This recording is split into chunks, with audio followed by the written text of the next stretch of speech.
morning, friends. It's the next day, or it's Tracey from Nova Scotia Living. It's Friday. It's sprinkling out. Looks. Yeah. There's a few Randalls around. Don't fly away. It looks like it'd be off the cover of a Edgar Allan Poe book. There he is, sitting up there on the trees. So I fed my furry and feathered friends. Well, at least the stuff's out there. I seen Ignatius run up the tree. I haven't seen the other three. Harold, Arnold, and Geraldine. But the Randalls are here, and the Blue Jay. I seen one Blue Jay, so he needs to go get his party. But it's Friday. Mally does not have school today. It was exam week for her. So her exams are all done until Monday.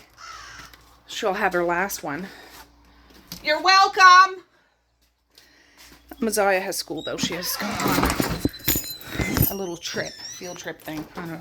Just around town. Yeah, yesterday was a weird day. I just got the laundry going. It's a bunch of towels. And Boris has a vet appointment today to get his ears checked out. To see if this infection that he's had for a month and a half is finally gone. I think it is, but I don't know. It's been super hot the past couple of days. I've left these shut. I'm going to open them some. It's supposed to go up to 26 today, not 32, so might be able to handle it. We'll see. Oh, that green bin is still across the road from yesterday. I gotta haul that back after. I was gonna say I gotta go wake up Mally, but I do not, because she does not have school. And Messiah's already awake, so I just need to sit here and twiddle my thumbs. Okay, I'm outside with Violet and Boris. Messiah has school today. It's just Mally that doesn't. So, of course, she presents me with a permission slip at the very last minute for this thing that they're doing today. So I filled that out, but yeah. Leaving it right to the cusp of bus time. Oh, a bug just landed on my phone. Anyways. Yeah, just waiting for Messiah. Okay, Messiah's gone on the bus. I'm going to be heading out soon with Boris. I'm going to bring Violet too. I just called the vet because she's acting kind of weird. Last night, like last evening, she kept coughing or like something was stuck in her throat. She could breathe and everything. She wasn't playful, but she just kept hacking every once in a while, even when it was bedtime. And she's not doing it now. So whatever might have been in her throat is gone. But she's just not acting herself. So I'm thinking it might have been one of Dad's bones. Those like rawhide things. I don't think I'll ever give her. I don't know if it was that. Like we had the box yesterday. Boris usually inhales it. I don't generally buy those kind of treats. But that's just, Dad puts treats in the box for them. And I don't know whether, like, she doesn't generally eat very much of that. She'll chew on it for a few minutes and then that's it. I don't know whether she ate something that got stuck. I'm just making that up. Like, I don't know if that's what it is, or I would feel better spending $100 or whatever it's going to cost, but having a doctor check her over, make sure she doesn't have a fever, make sure there isn't any whatever they do. Boris is just going to go get his ears looked at. So yeah, today's Friday. I don't want to go over the weekend and she not eat a thing because there's something wrong. If she needs antibiotics or something, let's do it. Like, I don't know. But that's going to be a handful bringing 2 dogs into the vet by myself. But I can do it. It's fine. But I can't. I can't live with myself if there's something wrong with her. And I can't, don't do anything about it. Not acceptable. All right, guys. We went to the vet. I brought Violet and Boris out to the truck just so I could come in and pay. Violet's going on an antibiotic. He did a tick test, not Lyme disease, because she gets vaccinated for that. But another one, that came back negative, which is awesome. But, yeah. I got a probiotic for her stomach, and it was way more than $100 friggin', I can tell you that. And Boris got a new antibiotic for his ear. So, whew, sheesh. All right, we just got home. I got this. I believe it's for, she has a wee bit of a fever, not super high. She gets half a tablet twice a day, which I tried to put it in cheese. She wouldn't eat it. Tried to put it in chicken. She wouldn't eat it. So I just broke it up and kind of put it at the back of her mouth. And she seems to have taken it. She's tricky like that. I got some probiotic stuff from the vet to put in her food, but she's not really eating right now, so I'll wait till she starts eating and do that. And then I think this is the antibiotic. No. This is the antibiotic for her that she takes once a day for 4 days. Take with food. And then I got Bore some different antibiotic eardrops. Yeah, so anyway, she's just here. I'm waiting to see if she'll have some water or something, and we'll go from there. All right, this is the antibiotic. So I gave that to her, but she's not eating anything, so I can't give her this stuff for fever because it has to be taken with food, and I don't want to shove food down her throat right now, so I'll just wait a bit and see if she eats after. But yeah, at least she's having her antibiotic. Oh. Violet actually jumped up on the couch, which is progress, but I called the vet again because she was making kind of a groaning noise, which is new, but they said it'll take a little while for that medication to work, which is driving me crazy. But anyways, yeah, so far so good, I guess. All right, guys, it's 2:33. I'm outside with Boris. I hate this so much.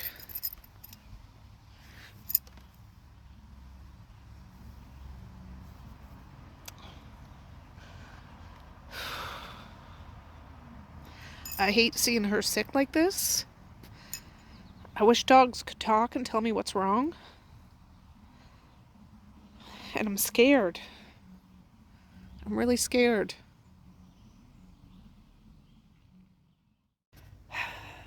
All right, I've calmed down a bit. I feel bad for Boris too, because I think he's a little lost. The bus should be here. I think Devin's dad's over there listening to some heavy metal band. I don't know. Anyways, I wish I could make Violet feel better. And I really hate to know that she's uncomfortable. And I really want her to eat some food so I can give her some doggy Tylenol stuff. So it might help with any pain she's feeling. But I can't make her eat. Oh, here's the bus. All right. Game face. Okay. I can do this.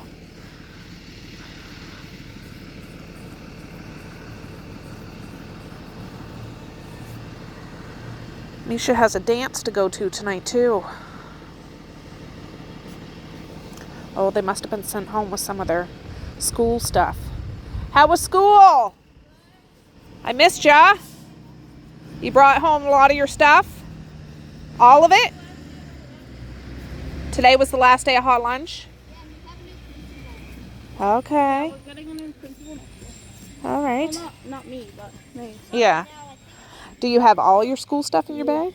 Except for like a few pencils. Oh. What about you, Maze? Do you got your school stuff? He wasn't doing it today, I don't think. Oh. What's for supper? Chili. All right. Mally was here and she ended up making a chili for supper, so I don't have to worry about that. All right, Messiah just got home. This is some water and some probiotic powder I mixed up and was squirting a bit in her mouth. And there's that basin of water I had for the birds. I was just washing her backside because it was kind of messy. But we're just going to sit out here for a bit.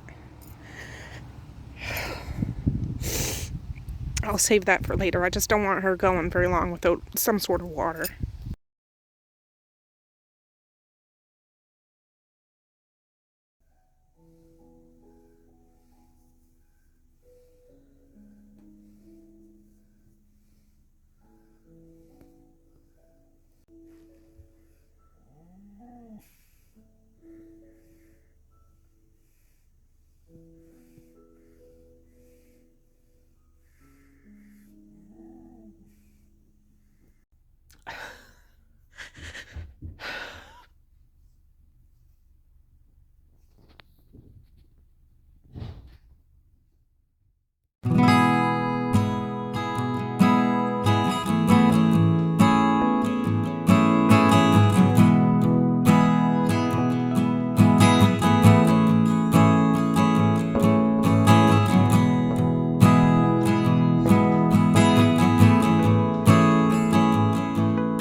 Hey friends, it's Tracy from another day. It took me a while to get back to this video to try to edit because I was just in such a state when Violet turned into an angel. That was a very rough day.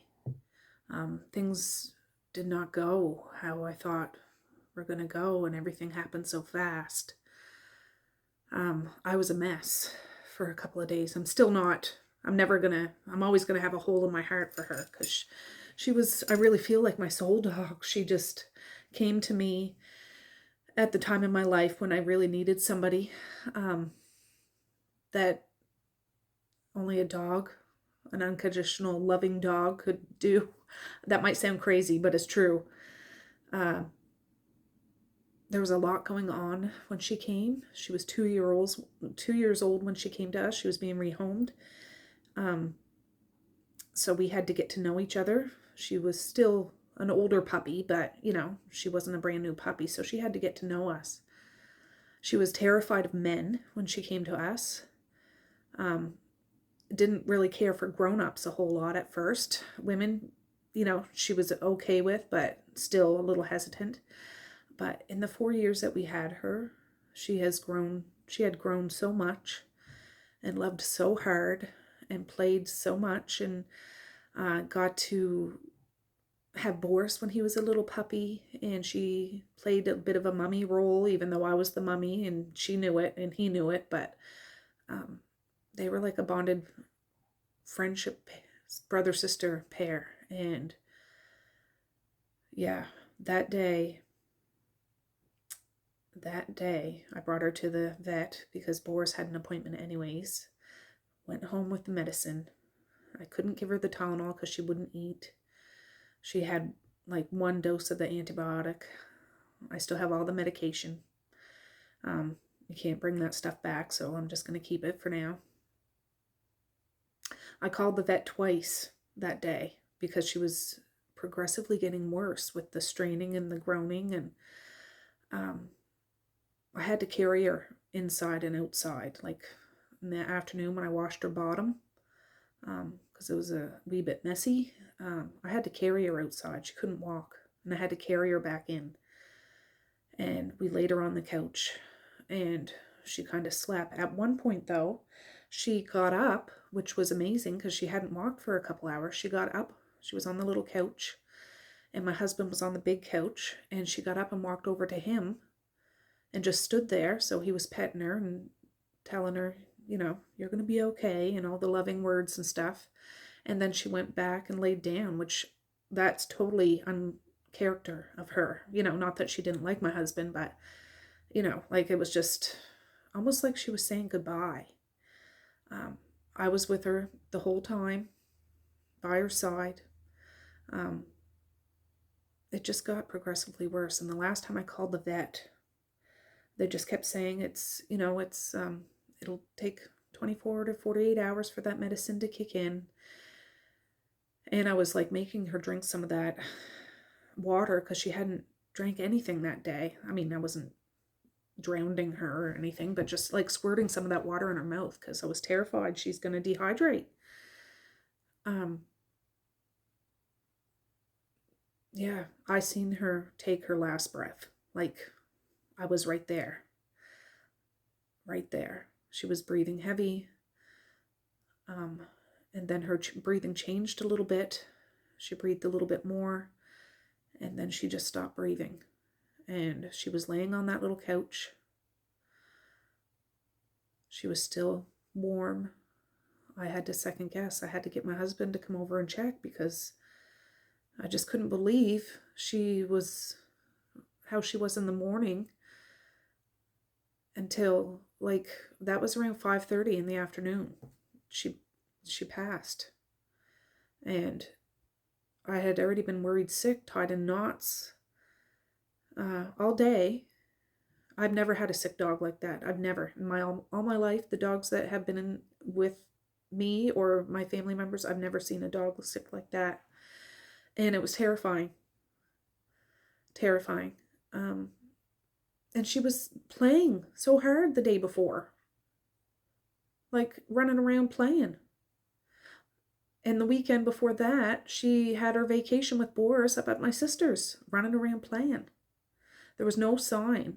And that rawhide thing I thought she might have been choking on, it wasn't that, because we found that. I don't know what it was. But that next morning, the vet called. The vet called, and I guess my husband already called him that night and left a message. Because he was going to see about possible cremation, but which I didn't know that, and he was worried about me because I was very distraught. I can't get too into it because I'll get too teary. Anyways, he called and said his condolences, and he said it could, the way she passed so fast, that's unusual, but it was probably her heart. And poodles are known at a fairly young age to have a heart issue and pass fast. And since she was there at the vet that morning, even if they had taken like a x-ray or anything like that, for her to pass that fast, it would have been too far gone to save her. I mean, he checked her temperature. She took her blood and all that stuff when we were there.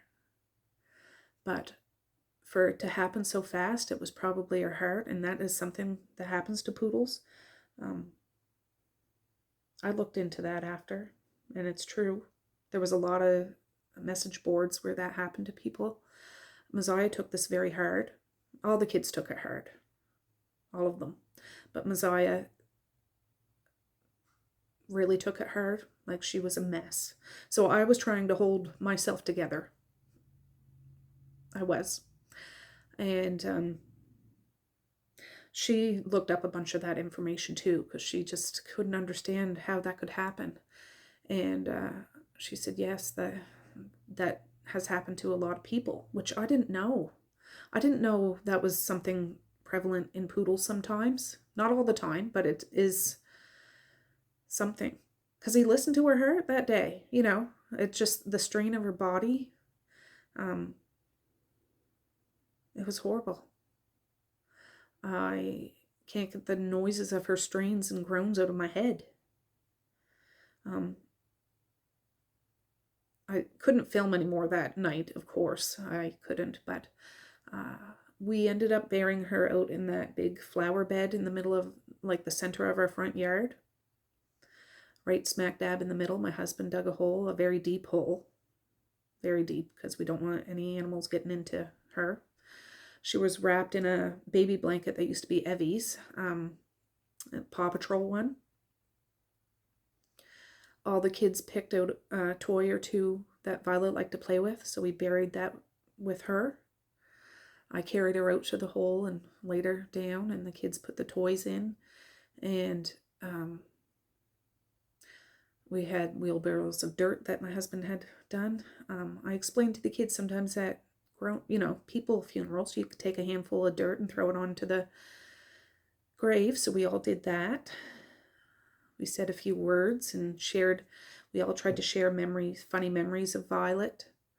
How she used to like to steal dinner rolls at Thanksgiving, and all the silly things. And we all took turns shoveling some dirt on her grave. Eventually the girls all went in, and it was just me and Maze.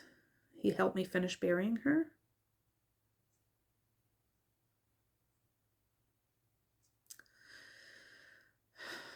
And it was like 9:30 at night. It was almost dark, but we wanted to bury her. It was really hot the past few days, and we wanted to lay her to rest. So Maze helped me finish burying her. We're going to plant some violets, not where she's buried, because they don't grow very high, I don't believe, but we're going to plant some violets, and we're taking it day by day. We're, it's fine. We're moving on. Violet's always going to have a piece of my heart. I'm still feel a bit empty without her here. I'm really being proactive with Boris too, because he was very confused. That day that she was sick, he didn't even try to play with her. I think he understood that there was something wrong. He seemed to know.